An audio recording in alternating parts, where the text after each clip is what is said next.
બારડોલી કિમમાં બેંકમાં થયેલી ચોરી ઘટના બાદ હવે બારડોલી તાલુકાના મઠી ગામમાં આવેલી પોસ્ટ ઓફિસને તસ્કરોએ નિશાન બનાવી છે। પોસ્ટ ઓફિસના પાછળના દરવાજાનું તાળું તોડી અંદર મૂકેલી તિજોરીને ડ્રીલ મશીનથી ખોલીને 45,000 થી વધુની રોકડ રકમ ચોરી કરવામાં આવી છે।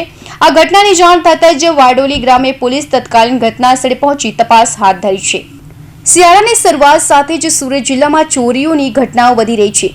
કિમમાં મંગળવારે બેંકમાં બાકરું પાડી લોકર તોડવાની ઘટના પછી હવે મટી પોસ્ટ ઓફિસમાં ચોરી થતા પોલીસની કામગીરી પર સવાલો ઉઠી રહ્યા છે।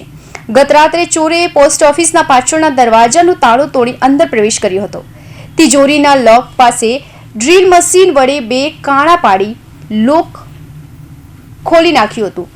તિજોરીમાં મૂકેલી 45,329 રૂપિયાની રોકડ રકમ ચોરી કરીને તેઓ ફરાર થઈ ગયા હતા। જો કે પોસ્ટ ઓફિસમાં મૂકેલી અન્ય વસ્તુઓ જેવી કે સ્ટેમ્પ, વાઉચર, એટીએમ કીટ, સરકારી મોબાઈલ ફોન અને રાષ્ટ્રધ્વજ સલામત છે।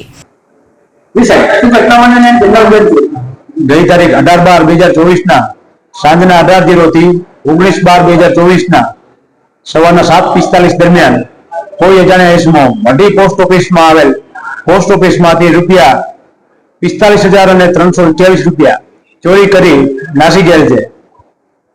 જે બાબતે મઢીના સબ પોસ્ટ માસ્ટરે ગુનો રજીસ્ટર કરાવેલ છે, જેની તપાસ ચાલુ છે અને આરોપીને શોધખોળ કરવા માટે પ્રયત્નો ચાલુ છે। આ ઘટના અંગે પોસ્ટ ઓફિસના સબ પોસ્ટ માસ્ટર કાંતિલાલ રતનભાઈ ચૌધરીએ બારડોલી ગ્રામે પોલીસ સ્ટેશનમાં ફરિયાદ નોંધાવી છે। પોલીસે ગુનો નોંધી વધુ તપાસ હાથ ધરી છે। Suresh Rathod, Hind TV news, Bardoli.